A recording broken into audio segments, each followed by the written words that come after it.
Warning: this podcast may contain graphic and triggering content. Please listen at your own risk.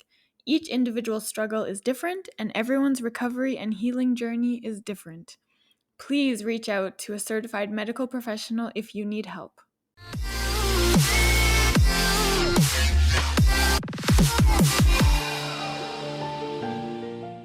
Welcome back. Welcome to episode 53 of Stomp the Stigma, the podcast aimed to fight the stigma surrounding mental health through education, awareness, experiences, stories, resources, and the vulnerable truth.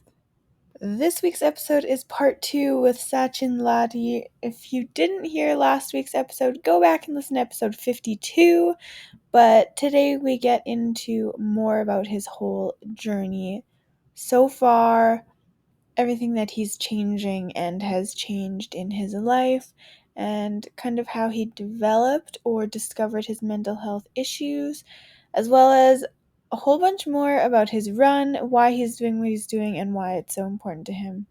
There's a lot in this episode, but I hope you guys love it, and I can't wait to have him back on again. I did not know that that's what happened to your brain as well. That's crazy. Growing up in my family, we didn't share emotions at all. And you stuffed everything inside. If you had a problem with somebody, you push it down until it's gone. And so as an adult now, I'm learning how to express emotions and feel emotions and communicate all of that. So it's tough for sure, especially when you're stuck in your own way, right? Yeah. When you're in your own habits and stuff. I'm pretty. I might sound really smart, but here's the reality. I'm not unintelligent, I can be stubborn at times or reluctant to change behavior, and when I hear things like what the psychologist said, based on something, I'm like, okay, cool, good. That's now I know for certain that this is what's going on here. Mm-hmm. So, and I almost felt different since I had that I hadn't felt like that in a long. It was really stressful. My head was fucking like this, and almost the next day, the day after, today, I feel different. My perspective is shifted even more. Mm-hmm. And I understand this process. I have to shed everything, right? Yeah. And I haven't told you a lot of things because right now I can't explain some stuff. Just the nature of my environment, I can't talk about. But I'm excited to get these challenges now. My physical challenges and even organizing this run is the fun part for me. Everything else in my life is difficult. Everything else. So I'm building a lot of mental resolve over the last couple of years because under the circumstances I've been in the last couple of years, I find it very difficult to believe that any other person or very many people could have accomplished what I have done in the short period of time based under all of the stress I've been under. Mm-hmm. So much has been happening. But I needed all that to happen to understand what needs to be done. Because I feel like it's almost like I'm going through a crucible.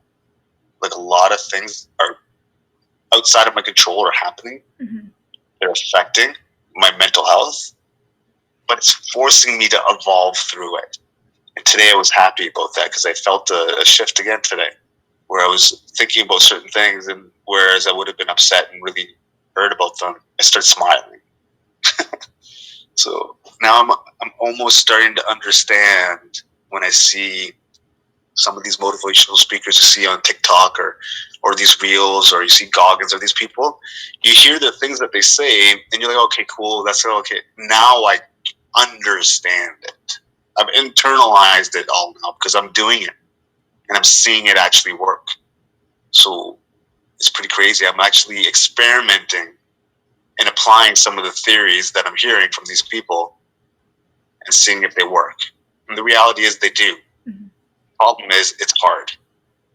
So no one does it. But to me, this is the way.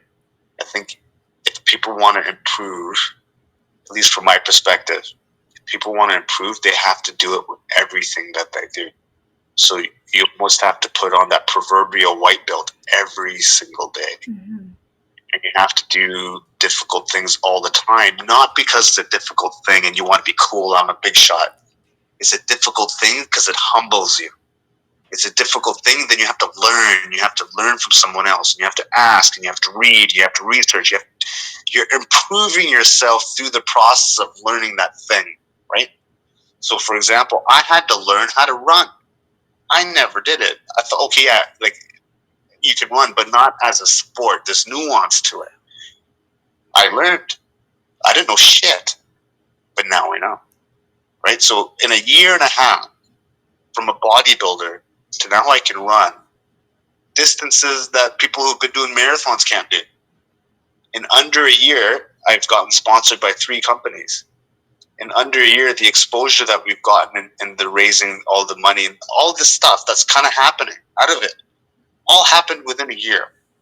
Some of that's because of me, but the reality is a lot of it's because of what we're trying to do. People care. People care because everyone's affected by mental health if they want to believe it or not. And you have all types of voices talking about mental health. I'm not sure if I've seen a voice like mine, so I want to use it the best way I can to smack people awake. Because most people are coddlers. I'm not. Yeah.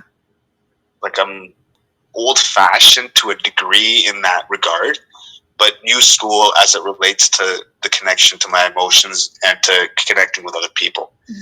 But I am no nonsense. If you're going to fuck around, I'll let you know. But I'll help you get to where you need to, if you need to get there.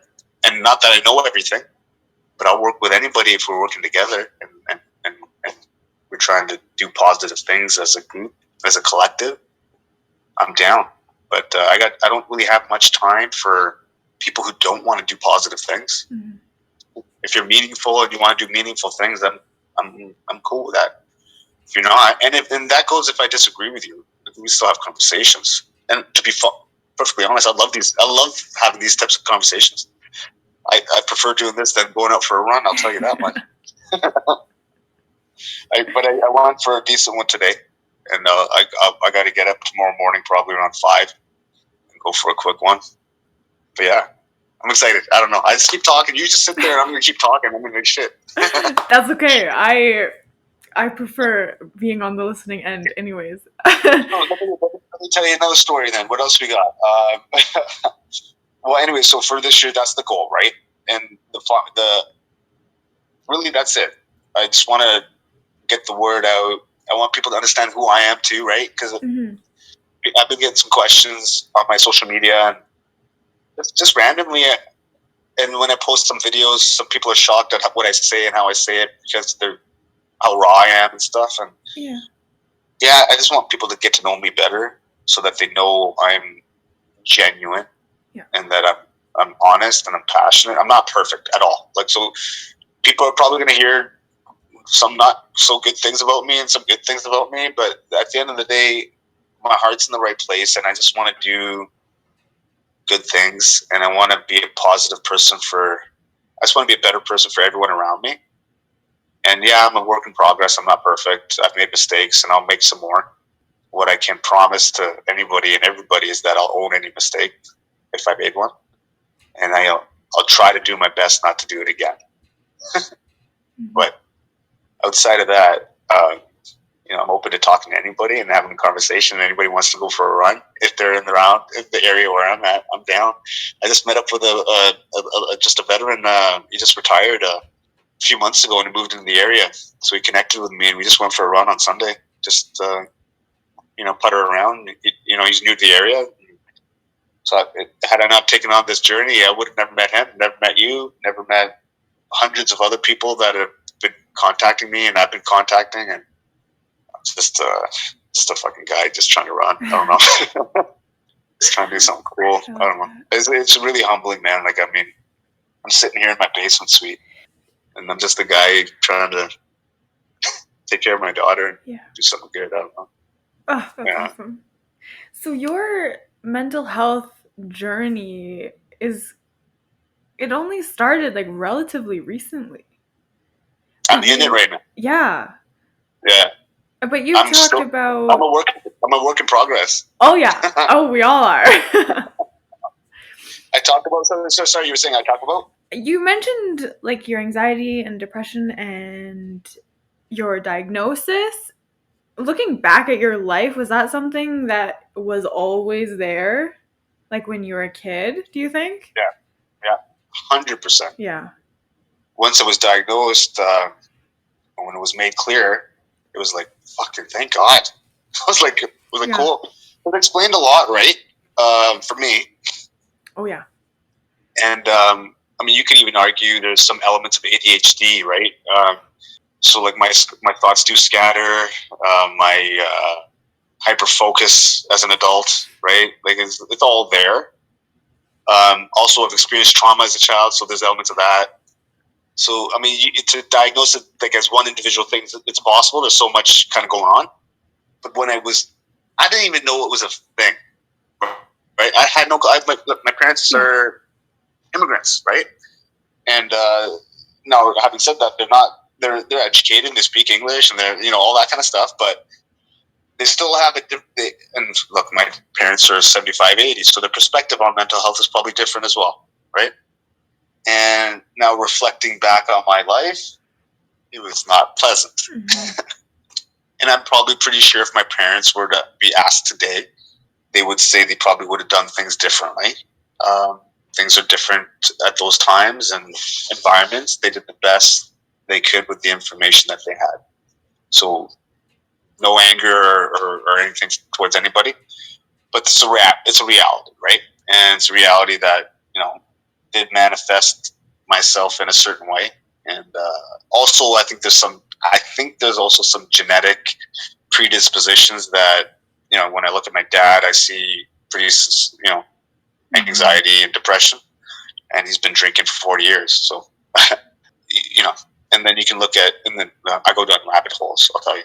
Then you look at communities. Then you think about blood memory. Do you know anything about blood memory? Mm-hmm. So then I start thinking about that, and then I think about the region where my family comes from in India. And I start thinking about how many generations of people have been oppressed there, and how many people were murdered and martyred and killed, and all that kind of stuff. So there's got to be some element, because there's a lot of the Indo-Canadian community, at least the Punjabi community where my community comes from, they drink. It's a cultural thing. You could ask why, and I have, and then you go down a couple rabbit holes and you start thinking in your own head why, and then you formulate a question, and then you start researching, and then you see what happens. But I wouldn't be surprised if there's some element of generational trauma going on there that probably comes down to me at some point. Mm-hmm. But yeah, and also my grandfather was a cop, so he, in India at the time in the 40s and 50s, probably being a cop, and my dad having a cop as a dad, probably pretty strict, so probably experienced some things that weren't pretty nice, right? So, but learning those things and understanding them now, and making sure I don't repeat those errors, and understanding how they affect people and how they affect me, has helped me through and understand why I have outbursts at times, or when I get angry or frustrated.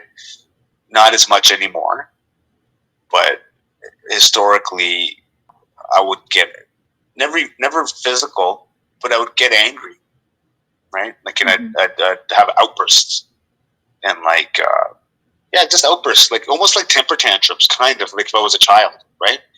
And it would be like almost I'd need like a pressure cooker, need a valve release, and when I blow up and then come back down, that'd be fine.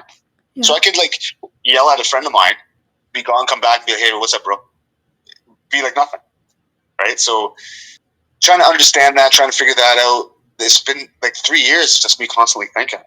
And now that I've kind of have a rough idea, like I don't fully understand, but like I have a rough idea how I function, so to speak, and what motivates me and what drives me, I can at least mitigate some negative behaviors, or at least anticipate them before they happen, or start understanding the surrounding that I'm in, and then maybe extricating myself from that, knowing that it might be a trigger for me in the future or whatever, right? So just being aware of all that. If you're not aware of any of that, then you're you're getting ambushed every day. Mm-hmm. And every day, like, can you imagine being in fight or flight every single day for years? It's not fun. It's exhausting. Mm-hmm. I actually did want to ask you about your take on that kind of nature versus nurture debate when it comes to the roots of mental health issues. Because there is a huge debate whether it's a genetic thing or it comes from like your environment or trauma that you've been through or a combination of that. Like, what is your take on that? Look, I am no one to give any sort of scientific perspective on it. But having said that, my look, I can only speak for myself and what I feel and what I understand from the limited information that I've read and seen and heard. That I don't know. There's got to be a combination of both. Mm-hmm. Makes sense to me. But again, I don't know. I could be 100% wrong. It could be 100% genetics or 100% nature. Nurture, or a combination of both, or a split of one, 60%, 30. I don't know. I bet there's an element of both. I mean, it makes sense logically. Like, yeah, you are predisposed to some things, and then if you throw gasoline, then a match on it, it'll explode. So that logically makes sense to me. Yeah. If you're not predisposed and you throw fire and stuff on something, not necessarily it'll burn. You can put a fire retardant blanket on, and you're good. So I don't know. Logically, it makes sense though. So see, you give me a question, I can fucking keep talking. I agree with that. I agree. I think it's, well, at least for me, my experience, I think it's a combination of both as well. I mean, logically, it makes sense. I mean, now having said that, logic isn't always sound. So yeah, but it makes sense. Yeah. I was thinking about logic today, just in general, and I was talking to a friend of mine. He was saying you need to read more. And I was like, okay. So then I just got some of my books out of my storage, and then I ended up getting a couple books. But now I was thinking about it. I was like, you know what? Maybe I'll just buy a book on logic and read it. I don't know. Entertaining. Yeah. I'm weird. I like weird things. No, because I was thinking about, because I kept saying logic with you. I said it 2 or 3 times, and then I thought, well, why am I using that word a lot today? It's because I was thinking about buying this book today. Yeah. And so I'm just going down my train of thought with you. Sorry. No, it makes sense. It makes sense. I think out loud like that too. So in your experience, like you've probably talked to quite a few people on here. Yeah. Do you notice people that speak like me or talk like me? It's because I feel like a little out there the way I think and talk. So it'd be nice to hear that it's not that out there. You mean in terms of like going off in tangents and stuff? Yeah. Oh yeah. Yeah. Okay. Cool.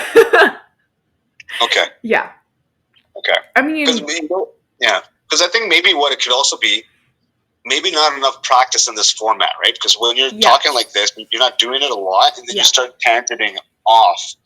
But if you're doing this regularly, then you have the practice of doing it, and then it becomes more natural, I guess. You just say that's that's a really good point. The people I've spoken to that have done this a lot, it's almost like they have a script. And they have their story laid out and they know what they want to say. They know what they're going to go through in order. But the people that don't have that much experience, they'll be telling their story and all of a sudden, like, you're reliving it and you remember different things. And you don't have it, like, fully planned out right away. Well, here's the thing about me. I want to be as authentic as I possibly can be. Yeah. So if I sound stupid, I'm okay with that. Or if I sound like I'm using too many big words, I'm okay with that. Like, I'm okay with all of that because that's who I am, right? Like, if I'm a bit strange, cool, whatever, and I go on tangents. But I have a lot, like, I've experienced a lot of different things in life. You can even argue possible careers or perspectives or reinventing myself multiple times. So when I'm thinking back on things, I have a lot to draw upon. Mm-hmm. And so sometimes I'll get something in my head. I'll be like, oh, this might fit here. or this might fit here, or this is entirely different from this environment that I was in. So I kind of don't mind not being scripted because I don't want to be over prepared. Because the reality is, any question you ask me, I'll have an answer for, because I've experienced almost anything that you're going to ask me. The reality is, I mean, not everything, because I haven't, but I can at least empathize to something that I haven't experienced because I might have experienced something similar to it, right? So that's the fortunate part about having experienced a lot of loss and a lot of success and a lot of everything, because then you have a better wide range of understanding different things, and you can have conversations, and then you can be more exciting, and then when you do podcasts, you can have all kinds of people on. Yeah. I agree. I like the kind of raw version better, a lot better. Yeah. Especially, I mean, it can be difficult if, let's say, if the person's not good at speaking or shy, then it's tough. But I speak a lot anyways, and I talk a lot with people all the time, so it's almost kind of natural now. And here's the funny thing: I used to be terrified to speak in front of people. Like, it's so weird how much you can change if you put in the effort. It's crazy that you say that, because when I was in school, I didn't speak a word. And now that I've grown up and I'm becoming more and more social, and if you asked me like 2 years ago if I could do something like this and talk to complete strangers and have these conversations, there's no way. There's no way. So I'll let you in on a little secret. Anything you want to do, you can do it. It's true. Yeah. But it's really true, I think. I never really believed it before. Yeah. So last year was really hard getting this runoff, right? Because no one believed me. No one. Everyone would have, and for good reason. Because I wasn't a runner. I never fundraised my entire life, ever. Never ran more than 5 kilometers, ever. Yeah.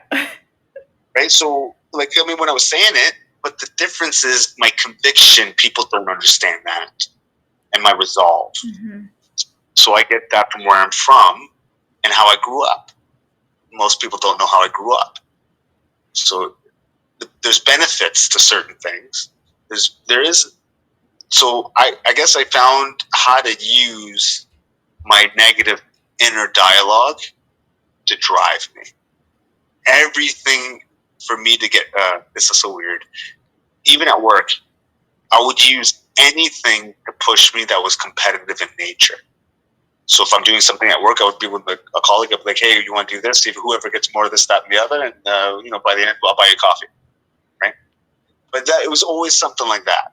And then but it was always because I felt like I had to prove myself because I'm not good enough. I'm useless. So I've done tournaments in jiu-jitsu and stuff. And I remember my first blue belt tournament, I won. I had 4 fights, and I got first place. And I was disappointed because I felt I could have performed better, and I was correct in assuming that. But there's a problem with that, right? Then you're not living in the moment, and that's a huge difficulty for me, living and staying in the moment, because then you start going ahead or in the back, and then you start freaking out, and then then anxiety starts kicking your ass and stuff, right? So for me, I've been trying to figure out how to find ways to stay in the moment better. So when I do things like that, I see where I'm weak. So I recognize, okay, what's wrong here? Why am I feeling that way? Why do I feel, whatever, right? It's because I'm not being in the moment. I drill down to the basic of what's causing it, right? And then I know what kind of person I am. So I'm not going to meditate, at least not right now. I'm not developed enough yet in my thinking to be motivated enough to sit down for repeated days consecutively for a certain amount of time to practice meditation. It's just not going to happen right now. So I got to find ways, like an intermediary way of doing it. So one way is I've picked up archery. Okay, so that's one way of staying in the moment. So how do you do that? Well, I'm not going to not doing it with a gun, because I can do that too. But this with an arch, with a bow and arrow, it's a bit different. You're pulling, drawing back. You're looking. You're breathing. You're in the moment. You're taking your time. You're thinking about every element of what you're doing, and then you release. So that's mindfulness, right? So if you can do, at least from talking to a couple friends of mine who are really knowledgeable in this field, anyone can do mindfulness at any given time, and mindfulness is another way of meditation. So while I'm running, I can be mindful. So I practice that from time to time. So for what I mean by that is a town here in the Lower Mainland Vancouver area called New Westminster. There's a lot of hills, massive hills, right, up and down. So I go there sometimes to do running on the roads, going up and down hills. One of my mentors, at least I like to call him one, I talk to him once a week, and I ask him questions, he gives me some suggestions, and sometimes he makes sense, sometimes he doesn't. I use some of what he says, and sometimes I don't. Anyways, but he's a nice guy. He's a retired veteran, and but he's also an endurance athlete, and he used to be like a mountain biker, and like mountain bike, what do you call it? He's done 30, 24-hour solo mountain bike races, right? So they're ultra endurance kind of stuff. So anyways, so he lives in BC in the mountains, and he bikes around. He's got a mountain bike with these huge tires, like thick tires on him. So I asked him what they were for, and he explained. And to be honest, I can't remember what he said, but it made sense, I think. So anyways, the point of the story is it has to do with my running. Okay, so when I was running up these hills and going down the hills, I was remembering his bike, because he was mentioning how the tire being thicker was helpful for something in the snow or something. He mentioned something. So I thought, okay, let me see if I can apply that to my feet somehow. So I started spreading out my toes. So while I'm running, I'm trying to spread out my toes when I'm pivoting off the ground. So in order to do that, I have to be mindful of my toes, and then how I'm putting them down, and how they're pushing down, and how they're pushing off. So I'm mindful of every step, and then I close my toes, then open them, and then put them. So the whole entire time I'm meditating of that, and then I'm not feeling pain when I'm running, and then it becomes a little bit easier, and then I start getting into a flow state of my run. Yeah. And then I'm just in it. But if I can now, it doesn't last a long time because I'm not good enough at it yet. But I think, and I don't know for sure yet, I'll figure it out. But hopefully by the end of the year, if I continue doing that, maybe there is something there. Maybe he's onto something.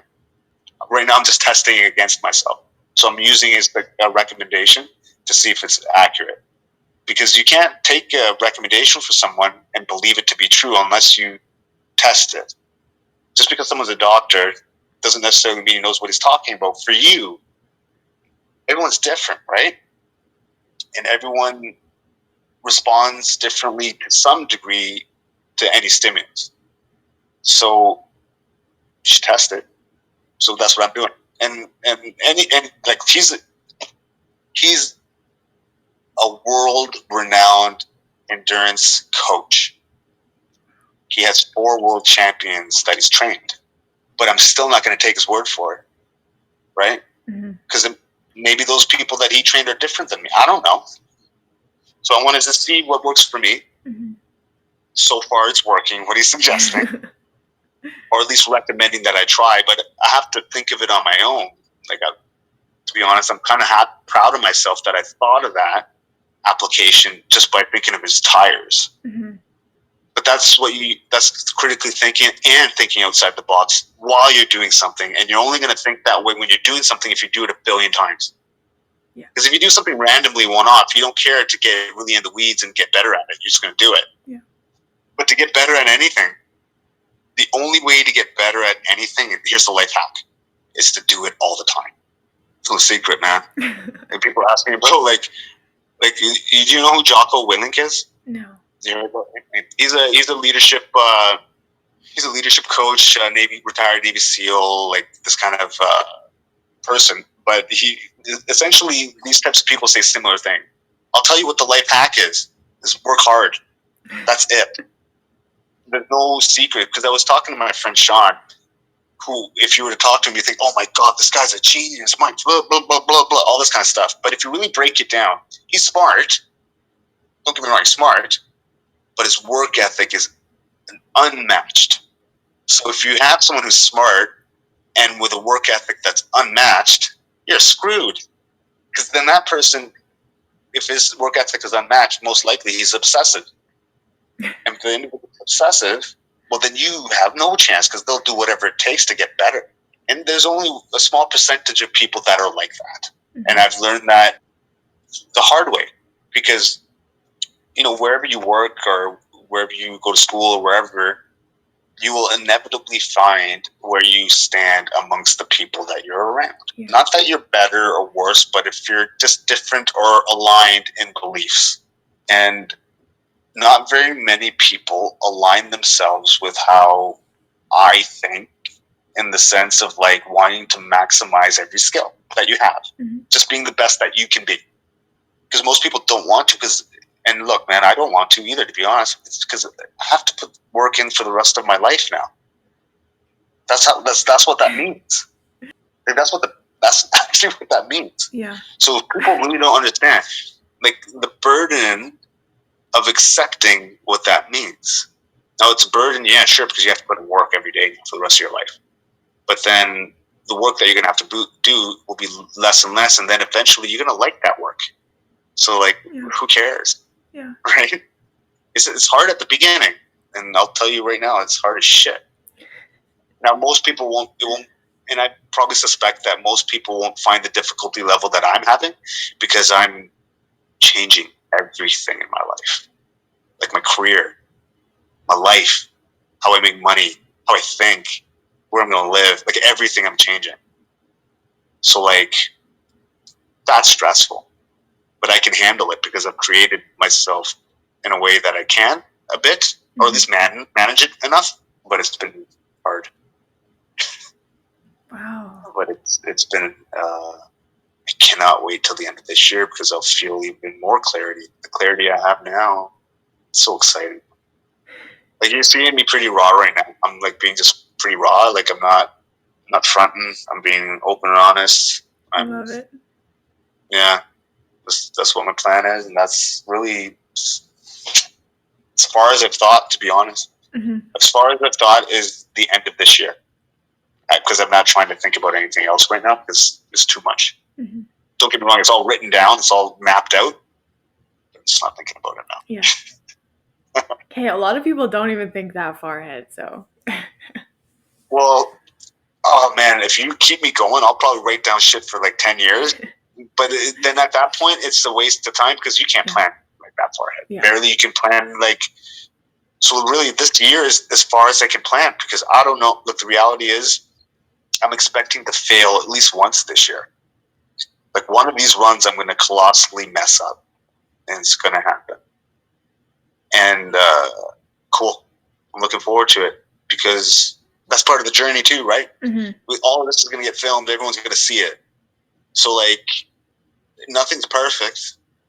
Like, there's one run I got to do. It's in the mountains in Manning Park in BC. It's like 60 kilometers. It's like freaking, like, elevation like crazy. That one's going to probably not be good. And I'm expecting not to do well. But I expect to do my best. But I'm not putting pressure on myself to say I need to win this race. That's not my goal. Yeah. The goal is to just do them.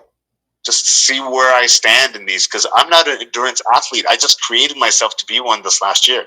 There's people who have doing this their entire life, and they don't do 840 kilometers of racing. So I'm trying to do something that some people don't do at all. Yeah. And they're in this field. And then after I do this year, next year I'll do something that most people that are in endurance running don't do ever. And then in 2025, within 5 years, I will have done something that no one's ever done. Ever. I'll be the first Indo-Canadian, forget that, first person of color to run across Canada. I'll be the first law enforcement officer ever to run across Canada. So that's cool for everyone who identifies as those people. Now, for me, I understand what that means for me and for my community, both the first responder, veteran, and Indo-Canadian community. The Indo-Canadian community suffers a great deal with mental health, and if you think it's a stigma in the Western society, it's even worse in the Indo-Canadian community. This, just with the Indo-Canadian community alone, running across Canada will change that community alone. Yeah. Forget about anybody else. And here's another tip. I'm not a very religious person, but my faith that I grew up in is a Sikh community, and the Sikhs are an amazing community of people that believe in service. It's a fundamental tenet of the faith. And when I'm running across this country, I'm pretty sure there are hundreds of Sikh temples all over Canada. And I'm pretty sure there are a lot across the border. And if a few Sikh people are running across Canada and we say, let's have free food for everybody across the border, that'll happen. Because that's what Sikhs do from their temples. They give free food to anybody who's around. So that's part of the plan too. So when I'm running across Canada, I want to engage the Sikh community. And whichever city I'm passing through, to have service of food being donated to people wherever I'm running. Because I'm a Sikh, and we're all the same people. Doesn't matter what your faith is. And if you're hungry, you should have food. Doesn't matter what you believe in, what's happened to you. Everyone deserves dignity of a nice meal, right? And when I run across Canada, I'll make sure that I engage with the temples first and see if we can get other religious communities, if they want, to join in. Not as a religious thing, but as a community thing, where we're helping people as a community, as a collective, together. We have differences, but we all are part of the same collective. So people have a different political perspective here or here. It doesn't really matter. We're all in the same ocean. We're just different drops of water. That's all it is. We're all going back to the same area. So, that's my vision and what I would like to achieve. I know it's lofty, probably pretty, naive, but whatever. I'll do it anyway. I think that's amazing. That's amazing. Yeah. I was thinking about that a couple weeks ago. A friend of mine who does a podcast in Edmonton was here, and we were just bouncing ideas around, and that was one of them that just came out from us just chit-chatting. And for me, I don't care who comes up with any idea. If it makes sense, let's go. Because I don't have a monopoly on raising money for people, right? If anybody wants to be a part of this, yeah, cool. Take ownership, cool, let's go. Because it's not just me. Anybody. You want to join? You want to raise money? You want to be a sponsor? You want to run with me? You want to, I don't know, whatever you want to do. Everyone's welcome. Mental health affects everybody. Oh, absolutely. Yeah. I also wanted to mention before we finish or anything that I'd be remiss if I didn't mention the companies that are supporting me through this process. There's a company called Team Good, GUD, and this was the first company that actually jumped in and wanted to help me. I emailed a bunch of companies, and they were a startup company, and what they do is they make a ready-to-drink protein drink in a can. But it's not like a creamy, milky kind of protein drink. It's like a juice. So it's either they have a peach, mango flavor, and like a fruit punch flavor. And it's locally made in Vancouver, made by a local entrepreneur. And he's a local triathlete who couldn't find something that worked for him, so he created something. And the drink is, the reason why it's really good for endurance athletes is because it has 20 grams of protein, all organic and grass-fed, this, that, and the other. And it has 545 milligrams of electrolytes, which is more than any ready-to-drink. And it's really in a really massive, you have about 1,500 milligrams of electrolytes in your body, and through a long run you're probably going to expend that. So if you have 2 of those drinks, you're good between your foot. So that's one company. And then another local company called Endure Apparel. They're a local company on Vancouver Island, Canadian owned, and they make socks for runners. So like, I never thought socks were that important until I started running the way I run.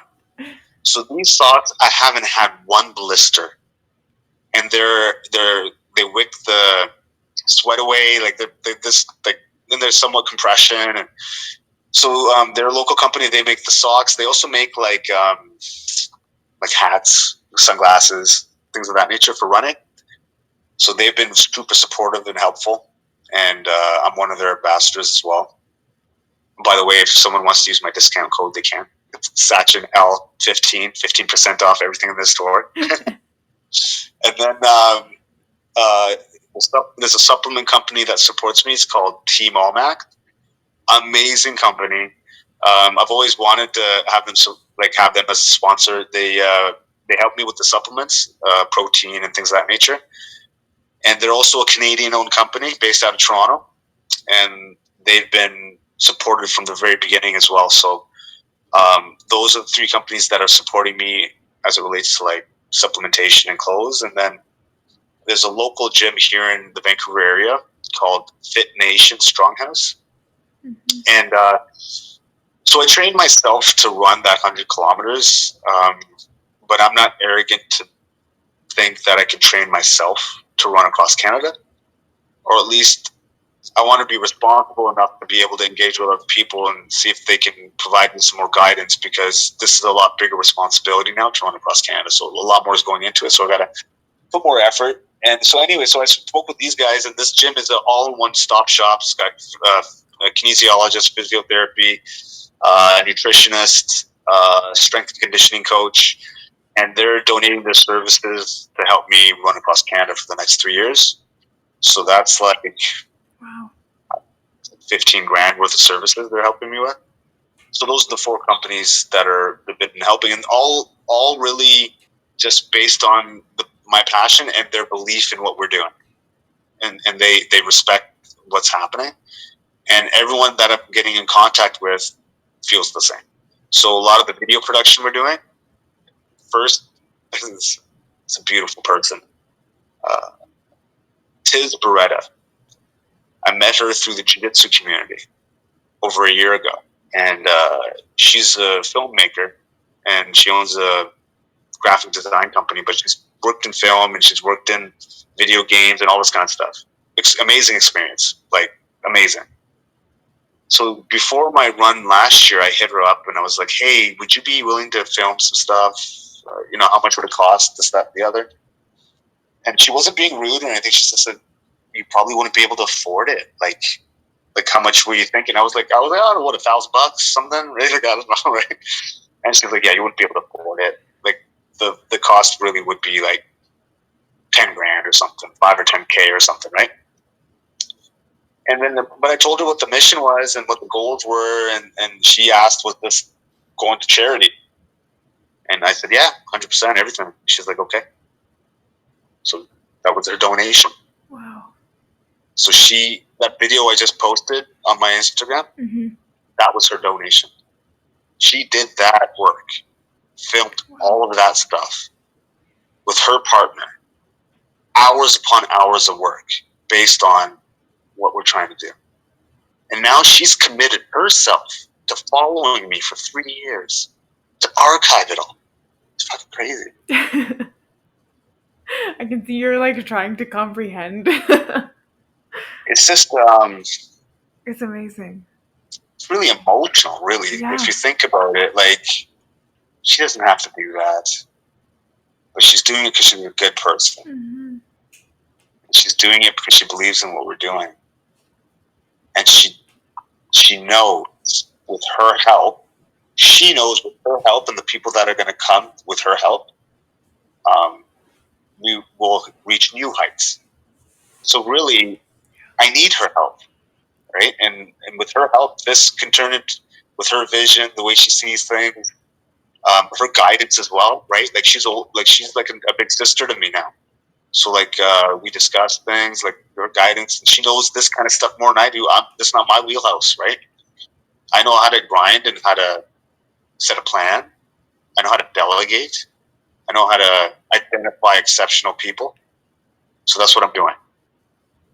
So I identified an exceptional person who's tits, who's exceptional at what she does, and I was honest with her with what I wanted to do, and she was on board.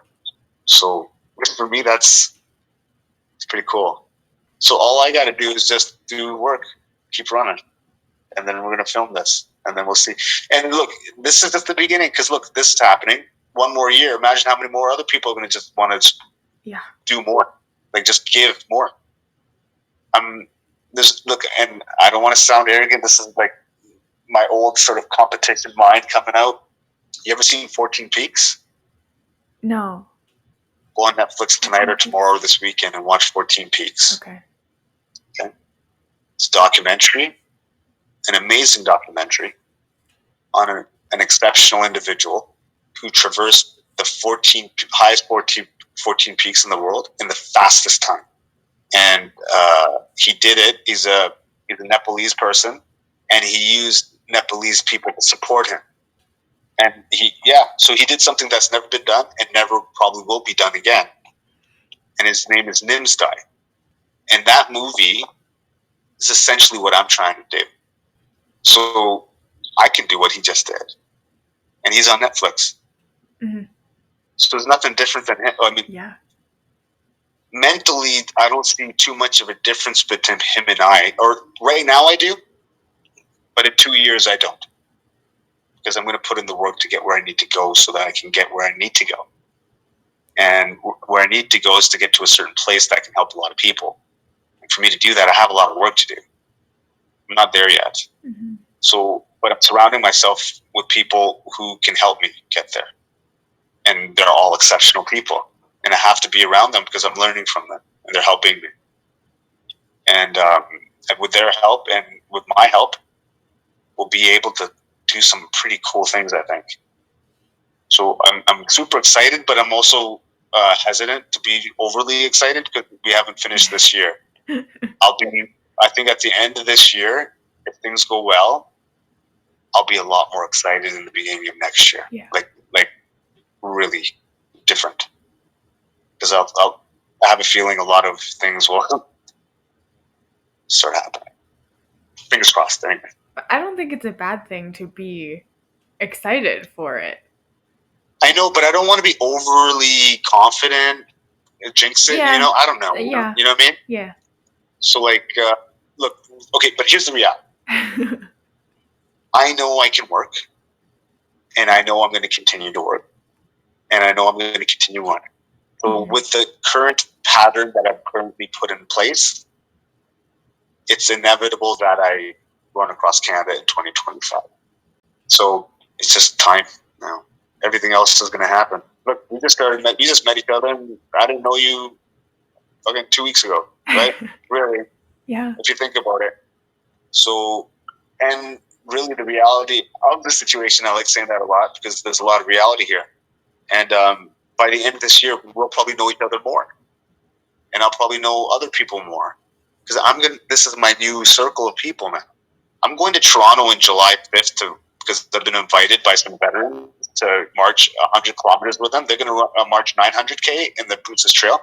But I'll do 100 because I can't stay the entire month with them. But wow, they invited me to join them. That's an honor for me. That's amazing. I'm just some fucking guy in Vancouver. And they asked me to join them to march. And you know what they're doing it for? They're trying to raise $500,000 to help with homelessness in Toronto. Right? So yeah, cool, I'm coming. I'll go. Let's go. Let's march for 100 kilometers, whatever. I get to meet new people. I get to meet people that I want to maybe learn from too, right? I just want to be the best I can be. And for me to do that, I need to do what I'm doing. Meet people, talk to people, learn from them, understanding my mental health and meeting other people with those issues, I think normalizes it. I didn't really, honestly, just like you, I didn't really realize that it's normal. It's not abnormal. What's abnormal is if you don't have an issue. Really? Yeah. Because who hasn't had trauma as a kid? Yeah. Everybody, man. Like, if you got hit by your parents, automatic trauma. Done. True. Problems. You're fucked. True. Right? Now, some people, if you get yelled by your parents, you still get trauma. Mm-hmm. Your trauma might not even be different. Just how you respond to the stimulus. When I hadn't done as much work as I have, I did let my temper get away from me at times. And I have raised my voice in front of my daughter before. It doesn't happen anymore because I could see the response. Yeah. Lucky for me, I recognized it pretty quickly. You can see just that little bit, just the voice can traumatize. Now, if you add physical to that, then you add alcohol to that, of course people are going to have problems when they're older. Why wouldn't they? It's like, how do you not have problems and you went through that stuff? That's what my question is. Yeah. Anybody who's gone through that and hasn't had any major issues, I want to know how they did that. Yeah. Because I've only got my life together now. Yeah. But it's been muddled fucking forever. So that's why I'm also excited, because I feel like I'm going to be born again. Like in a couple of years, when everything's all kind of sorted and dust settles, I'll feel like peace. I haven't been at peace my entire life. And I think I'll feel at peace. I was asking my friend, because he lives in the mountains, not so much in the mountains, but like, a smaller town, right? And I asked him, because he's not from there originally, he's from a different area. And I asked him, why'd you pick there? The reason why I was asking was because he and I are, at least I think, are similar in some areas. I asked him why he moved there because I wanted to see if he was going to give a reasoning that I was thinking, like if he went there for peace or to find peace or to figure out a way to get peace or whatever, right? And he knew where I was going with it. So he's like, you're not, you cheeky guy too. He's like, you're not going to find peace next to a babbling brook and a cabin. I was like, how the fuck am I going to find it? But I think what his point was, and I think a lot. So after that conversation, I thought about what he said there for a few hours. And then I realized what he meant. You're not going to get peace by going to that place, like just having that there. But if you set yourself up for success, then maybe you'll have it if you put in the work. Mm-hmm. So what I mean by that, first thing in the morning, do you make your bed? If you make your bed, you're starting your day off right. You're starting yourself off on a pattern of behavior that's good. If you're brushing your teeth in the morning, you're in routine. If you're doing your ironing clothes, all this is part of setting the routine for the day. So if you're finding a place that in your mind is serene or tranquil, it sets you up for it. It doesn't necessarily make it happen. So if you're in that environment, I think you probably have to also use the environment for it to affect or have a positive effect on your mental health, however that is for you. So for me, I don't know what that would be. I'd have to test that out. Maybe I have to be in the bush or in the have a cabin or rent one for a weekend or something and go run in the trails, or like, I don't know, experience it and see it. Do that in the summer, then maybe in the fall, and then spring, and then the winter, so I can have a full understanding if that's what it is.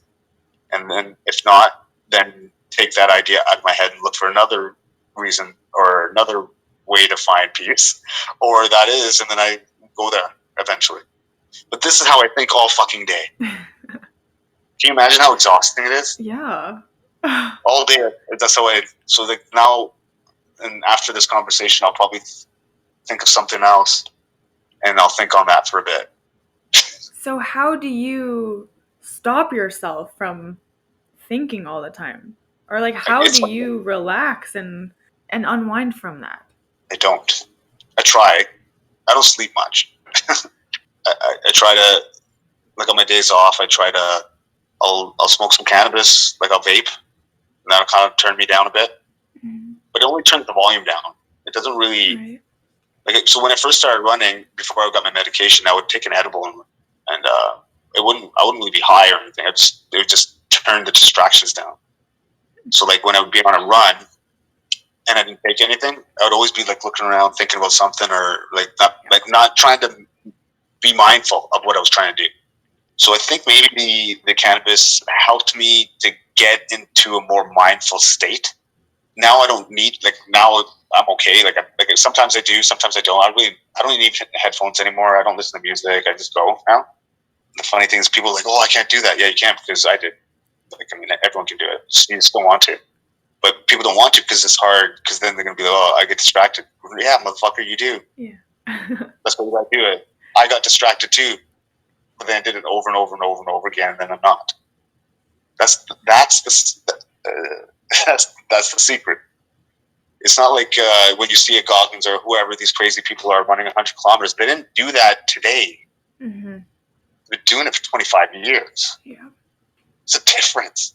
There's nothing special about David Goggins is not better than me, and he's not, like, I'm not better than him. We're just different people. Or like anybody who's exceptional with their running. I've only been doing it for 2 years with the dedication that I have. Some of these people have been doing it for way longer, and they're way more amazing than me. I'm not doing anything. But the only difference is time. So we just have to put time in. Then you can do exceptional things. No one does exceptional things right off the bat, ever. Like, you show me one person that's been amazing at something the first time they did it. No one. Shit. Like, I don't think anybody's been amazing at anything. Consistently amazing when they first start. Yeah. You can be lucky at something at the very beginning, but you're not going to be consistently good over the long haul. So that tells me, or tell everybody, you're going to suck at anything you do when you first do it. So just keep doing it if you want to get better at it. I know, and it's very cliche because everyone says it. A lot of people say this, and a lot of these motivational speakers are saying things that have been said for thousands of years. Really, no one is reinventing anything. It's just the delivery method is different, or the delivery method might resonate more with another individual. That's the only difference. So let's say a David Goggins might resonate more with me than it might with my mother. Mm-hmm. That's okay. And someone else might resonate more with my mom than with me. That's okay. As long as they're saying the right things, it doesn't matter. It doesn't make anyone better than the other person. As long as the right thing is being said, the right thing is being done. It makes no difference. And it doesn't even matter to the extent of what the right thing's being done, as long as the right thing's being done. You don't have to run 100 kilometers. You don't. You should do something, though. You should do something for yourself because it'll make you feel better mentally and physically. That's the point. And just like with anything, if you're working on your physical health, you should also work on your mental health. And if you're working on your mental health, you should also work on you should work on both. They work synergistically together. They're not exclusively with each other. You have to work them together because both if they're improved together, both bring you back up. One can't be without the other. You have to do both. Then you're optimized. If you only do one, then you're not maximizing your skill set. You're below average of yourself, not of anybody else. So if you want to be below average for your own self, then I don't need to talk to you because you just don't want the best for yourself. And if you don't want the best for yourself, then what am I going to do for you? But if you want the best for yourself, then cool. I can fuck with that. That's all right. But I think maybe people don't see that perspective. No. And if you don't want to be the best of yourself, then why are you even here? You just want to be average? You just want to be normal? It's not good enough for me. I want to be better than, I want to be better than I was yesterday. And I want to optimize every skill set I have so that I can be a better person for everyone around me. So what does that mean? If you need some help and you call me at 3 a.m, I have guidance to give you, I'm going to give it. The only way I can give that is if I optimize who I am as a person. I can't help you if I'm not doing what I'm supposed to do. So what that means, I have to put in work for a couple more years so I can help you in 5. That's what I'm doing this for. I'm not doing this for a paycheck. I'm broke. Straight up. And I'm cool with that. It doesn't matter to me. But what I do want to learn is I want to learn how to help people the best way I can. And right now it's through my physical self by running and doing it that way. Because I'm not mentally developed enough intellectually to be able to help the way I want to physically. But I will eventually. In the next 2, 3, 4 years, hopefully I will have completed my run across Canada. And then that way I hopefully will become a beacon of sorts. And then hopefully by that point, I'll have done enough work on myself and educated myself enough that I can then help other people the best of my ability. So if someone calls me at 3 a.m, they're like, hey man, this, that, and the other, cool, okay, yeah, this, that, and then I can kind of help. Because that's what I want to be. Like, I'm divorced, right? And I have a kid. I have her half the time. And then by the time I run across Canada, she can be 8 or 9. She can be going to school. So really, I have my daughter, and that's it. I have a daughter and running across Canada. That is it. Those are my two priorities in life. My daughter is right here, and Canada is right there, right next to each other. So that's how dearly I'm holding this run. Outside of something for my daughter, this run is happening. So I want to put my all into it, become the best person that I can. And I'm sure it's going to be difficult. I'm sure a lot of people are going to say negative things about me because I'm not a saint. I've done stupid things. I've been mean. I've been unpleasant at times. But I'm a genuine person that's trying to work positively and trying to make myself better for everyone around me. And I recognize that I haven't been the best person, and I'm trying to be better. Eventually, when I get to where I want to be, then I'll have peace because I'll be helping people the best way I can. Mm-hmm. So we should call it. We should call it there. It's been a good solid 2 hours. That's like, we should call it on that one. Yeah, I agree. I feel like there's still so much, but we'll have to have a follow-up one. You can, do a follow-up. You can just like take some notes after watching this one. Yeah. And then take some notes and then some questions, and then I'll you can fire at me again next time and let me know when you want to do it again. We can do it again. Okay. Before we go, I just want to ask you one question that I ask every single person that comes on. Sure. So is there a stigma or misconception surrounding mental health that bothers you the most, or that you hear most often that isn't true? Tough one. I'm dealing with it myself right now. Mm-hmm. I think stigma. Let's start with this. I'd say the stigma piece of get over it quickly. Yeah. So like, you were fine a couple months ago. What the fuck happened now? That kind of stuff. Mm-hmm. Now that becomes extremely difficult. At least for me, it was really, really hard. And hopefully one day I can tell my full story. Right now I probably can't, but eventually I will. And it's difficult when people really close to you don't internalize or understand the pain that you suffer because they don't see it. Now, I sound so fucking cliche. I get it, and we say it all the time. But yeah, man, now I get it now because I'm dealing with it. Now it's like, okay, I get it now. I get what people are saying. Okay, now how do I now? But I feel it now, right? So now my next question, and this is how I think, so you can get in real time see how I think. So my next question is, okay, how do we stop that? So if people are going to have that stigma about, okay, get over it, what is that, and why do they think that way? So they probably think that way maybe because they truly don't understand, like truly don't internalize what that means. So how do you get them to understand that? Well, probably not as a macro way of doing it. You can't. It has to be done micro. Like you have to almost do it in small groups of educating people so they're more personalized to it. Because if you do it in larger groups, they don't get personalized. It's not personal for them. Yeah. So it has to be personal. It has to touch them. So that's the hard part. So most people really won't understand until they're touched by it. And even then, unless they have it, they won't. Because my own parents and family, they can support, but they don't really get it. Yeah. Right? Yeah. It's different. So I think that's why at least I felt isolated. Mm-hmm. So I'm isolated already because I just think differently anyways. And then I'm isolated because people I don't feel like you see what, you understand what I'm saying? Yeah. Oh yeah.